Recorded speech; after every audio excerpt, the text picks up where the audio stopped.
Continua sendo destaque na imprensa nacional e internacional o acordo comercial Mercosul-União Europeia. Teoricamente está fechado. Agora falta a prática. Confira a informação.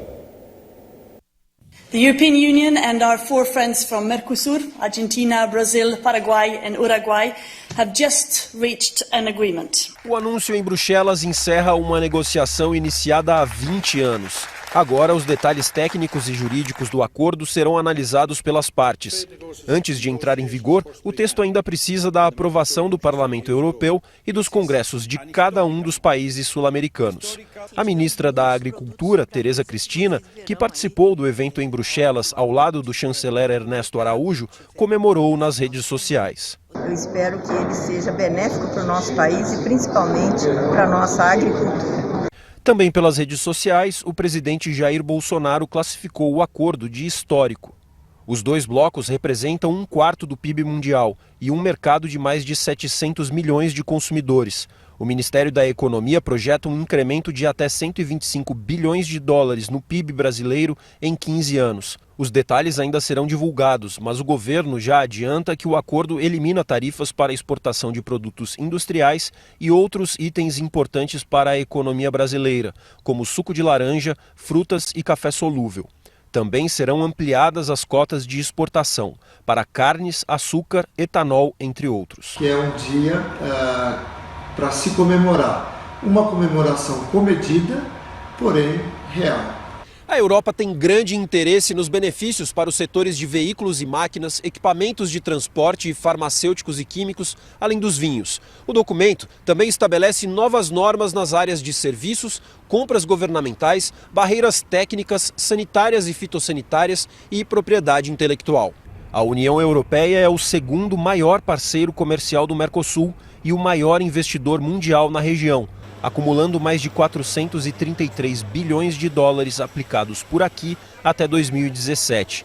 Nós vamos ter agora que conhecer exatamente os termos finais do acordo. Primeira coisa para saber se tudo foi mantido da forma que nós conhecíamos antigamente. E aí vamos ter que conversar muito com as indústrias também, com os setores, para a gente poder apoiá-los naquilo que eles necessitarem. Agora o acordo na prática. Aqui no estúdio, economista Eduardo Rino. E a prática, muito complicada? José Henrique, será um pouco porque aqui, infelizmente, são poucos os empresários que vêm se modernizando apesar da crise, e isso, aqueles que querem crescer, aqueles que não querem fechar suas portas, precisam estar sempre investindo em modernidade. Estamos aí numa nova revolução industrial, que é chamada Revolução 4.0, aí aquelas empresas que não estiverem voltadas a isso, irão querer exigir mais prazos para não terem que investir de uma hora para outra. Mas, por outro lado, nós temos na agricultura, pelo que foi noticiado, uma vez cada um dos países que integram essa união tiverem aprovação pelos seus respectivos parlamentos, já a agricultura já terá a redução das suas alíquotas para a exportação para a União Europeia. A União Europeia e o Mercosul representam hoje 25% do PIB global. É um valor muito alto e isso fará com que se cresça mais, não só na União Europeia, como aqui para os países do Mercosul. O Brasil se beneficia muito com isso, pela sua parte agrícola inicialmente e depois com a parte relativo a toda a barreira que tem aos nossos sucos, ao produzido de laranja, a parte de frutas que vão ser também zerado de qualquer taxação para que os europeus recebam essas frutas nossas, bem como também na questão dos vinhos. Por outro lado, com a redução por parte do Brasil com relação às taxas de produtos advindo da União Europeia, nós também vamos nos beneficiar de produtos vindo da Europa para cá com custo muito mais baixo, porque nós temos aí que eu me lembro de cabeça, no vinho é um percentual de 28% para que a gente beneficie o consumo do vinho nacional. E aí você tem uma série de outros produtos com tributação, vamos assim dizer, elevada e que onera para nós brasileiros, que temos uma média salarial bem diferente dos europeus. Mas com isso nós teremos um acesso a mercadorias vindo da Europa com custos mais reduzidos. Eu só vejo vantagem desde que todo mundo entre naquele pensamento de crescimento junto e pensando na população. Muito bem. Vamos aguardar, então, na prática, o acordo comercial Mercosul-União Europeia. Obrigado, Rino, pela presença. A Prefeitura de Marília anuncia uma medida importante para a merenda escolar. Vamos saber do que se trata. A Prefeitura de Marília, por meio da Secretaria Municipal da Educação, concluiu a compra de 20 itens alimentícios indicados para pessoas com dieta restritiva, intolerância alimentar e alergias. Os produtos serão servidos nas escolas municipais e beneficiarão centenas de crianças. É a primeira vez na história que esse tipo de produto é adquirido para a merenda. Sensibilizado pela causa que mobiliza dezenas de pais em Marília, o prefeito Daniel Alonso já havia manifestado preocupação desde o início da gestão com a alimentação das crianças que apresentavam algum tipo de restrição. Oferecer um cardápio para alguns e um tipo de alimento para outros não é bom. O ideal é que tenhamos produtos equivalentes, sem aqueles ingredientes que fazem mal ao organismo da criança. Isso é promover o respeito e a igualdade. É carinho e garantia de dignidade para as nossas crianças. Estamos muito felizes com este investimento, disse o chefe do executivo. O empenho da equipe da Coordenadoria de Alimentação Escolar, com a confiança da gestão Daniel Alonso, garantiu a compra de produtos como achocolatado, óleo de girassol, milho e canola, cookies, barras de cereal, farinha de arroz, polvilho doce e azedo, creme vegetal sem leite, fécula de batata, entre outros itens. A coordenadora de alimentação escolar e ex-diretora de escola, Maria Sidneia Gomes Ragonha, explica que o Conselho de Alimentação Escolar, por meio da presidente Patrícia Felicíssimo Pereira e demais integrantes, teve papel fundamental para a conquista. O Conselho trouxe a reivindicação dos pais, a preocupação das escolas, tem acompanhado todo o processo e atuou, inclusive na verificação dos atestados médicos apresentados pelas famílias.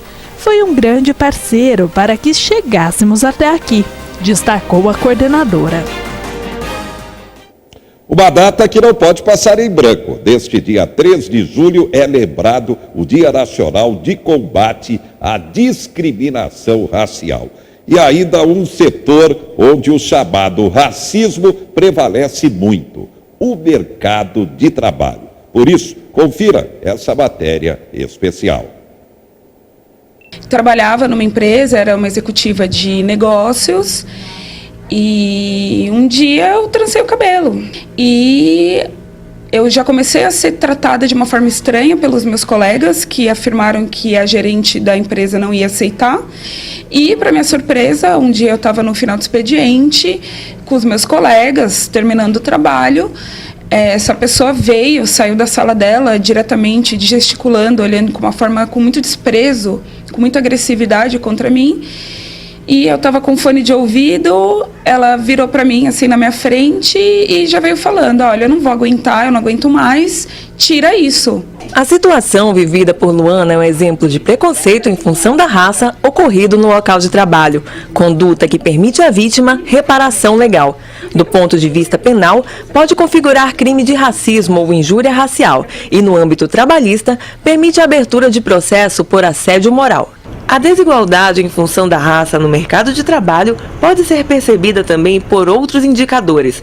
Dados do IBGE apontam que, além de entrar no mercado de trabalho mais cedo, a população negra recebe, em média, menores salários. Em 2017, a renda média dos trabalhadores brancos no país era de quase R$ 2.700. Já os trabalhadores pardos registravam uma renda média de R$ 1.480. No caso dos trabalhadores negros, esse número cai um pouco mais, para R$ 1.461. A discriminação no local de trabalho pode ocorrer de várias maneiras, seja no momento da admissão, no dia a dia, na hora da escolha para uma promoção e até mesmo no encerramento do contrato. As práticas mais comuns são realmente as ofensas raciais diretas, ofensas que são fazem referência à cor da pele, a características étnico-raciais, como cabelo, ambiente de trabalho onde o empregado, a empregada acaba recebendo apelidos jocosos. Só aqui no TRT2, em 2018, foram distribuídos 836 processos de assédio moral em que existiam atos discriminatórios ou dispensa discriminatória. Os pedidos vão variar de acordo com cada situação particular. Desde uma indenização por assédio moral, e a indenização desse assédio sofrido, pelo dano moral sofrido e pelos danos materiais eventualmente sofridos, até mesmo uma eventual estabilidade se dessa prática discriminatória, desse racismo, eventualmente for comprovado por perícia que esse colaborador ou colaboradora passou a sofrer de algum tipo de dano à sua saúde.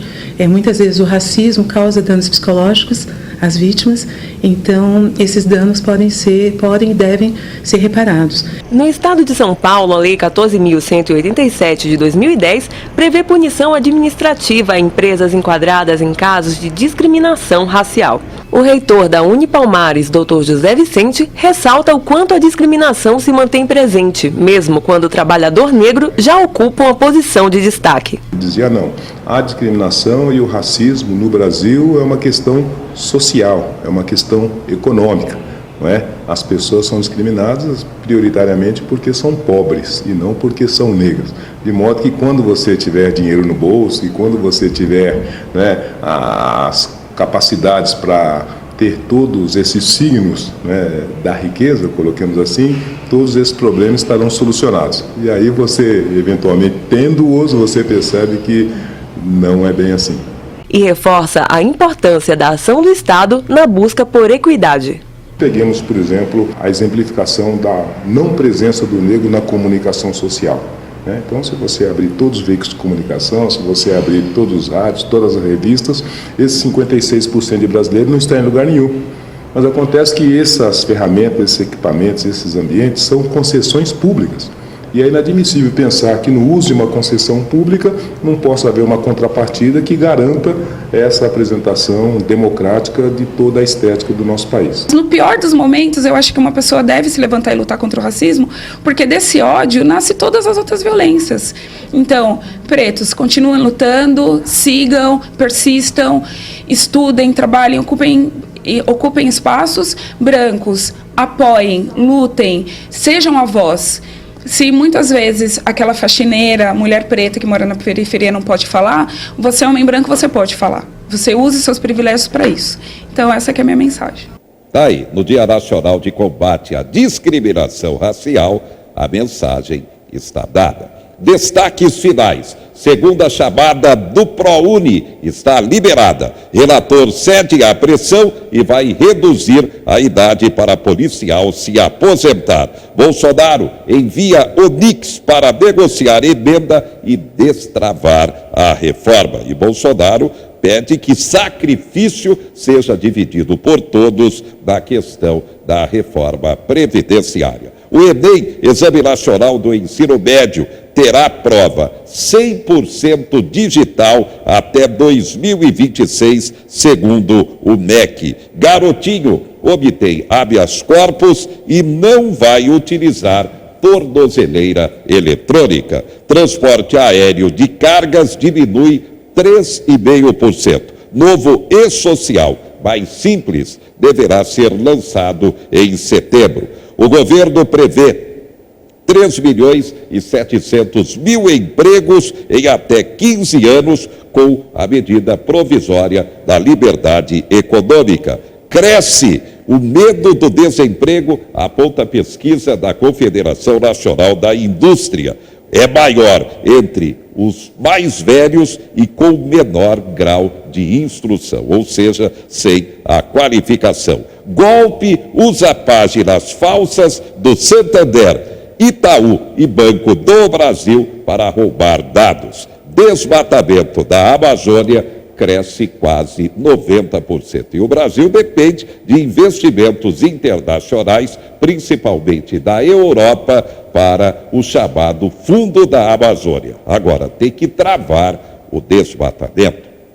Obrigado pela sua atenção. Até a próxima, aqui no 4.